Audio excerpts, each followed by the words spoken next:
Hello, I'm Dr. Roland Caire, and welcome to another episode of ToothsDay Truths, where I answer your questions on dental topics based on over 40 years of experience. If you're enjoying these videos, please take a moment to subscribe to this channel. If you recall, last week we talked with Derek Sharkbait Domino about his cavities, and I promised Derek that if he came back this week, we'd tell him how he could fix those cavities. Derek, are you there? Yes, Pookie woke me up just in time. She's so smart, way smarter than me. Yeah, well, not much contest there. Derek, if you recall, last week we talked about your cavities, and this week we're going to talk about how to fix those cavities. Now, here's our picture of a tooth. Wait a minute. I thought we were going to talk about how to fix my surfboard after the shark bit a hole in it. Oh, that's right. All right, let's give this a try. Here's your surfboard with a shark bite in it. Now, if the bite is small enough, all you need to do is add some filling material to it, shape it, and sand it smooth, and your surfboard is ready to go. But if the shark did a real number on your board, you may need to make larger repairs and cover the whole board, or even get a new board. Yeah, man, the board's fixed and I'm ready to hit the big one. Okay then, let's transfer that idea to teeth. Cavities often begin in the grooves of the biting surfaces of teeth, and they also occur where the teeth contact on the sides and near the gum line on any part of the tooth. That's because those are the places where bacteria can accumulate and might not get removed with brushing and flossing. First, I'll use this view of the biting surface of the tooth because it's easier to understand. So a cavity starts in the groove and gradually spreads throughout the tooth.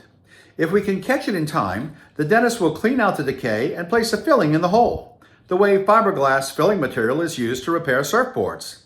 Now, let's look at another view of the tooth.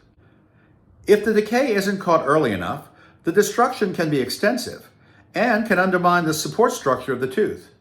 In cases like that, the filling material alone isn't strong enough to hold up to the forces of chewing, and there's a likelihood the filling will break, and possibly break more of the tooth with it.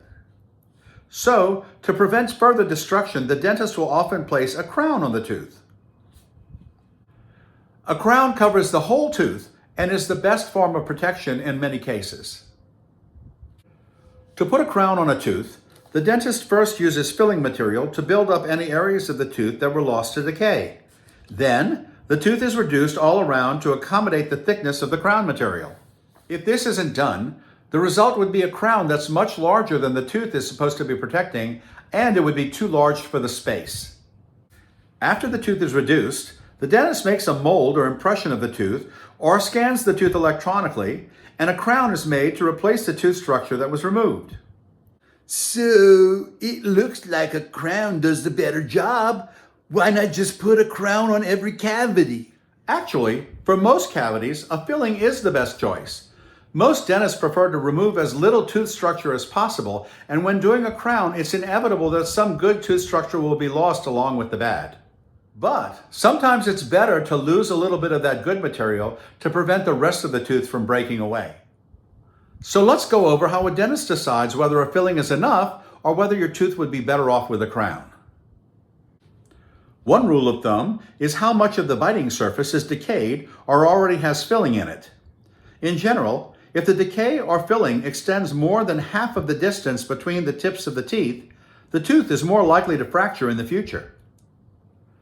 Another area to consider is the spot where teeth touch each other, known as the contact area.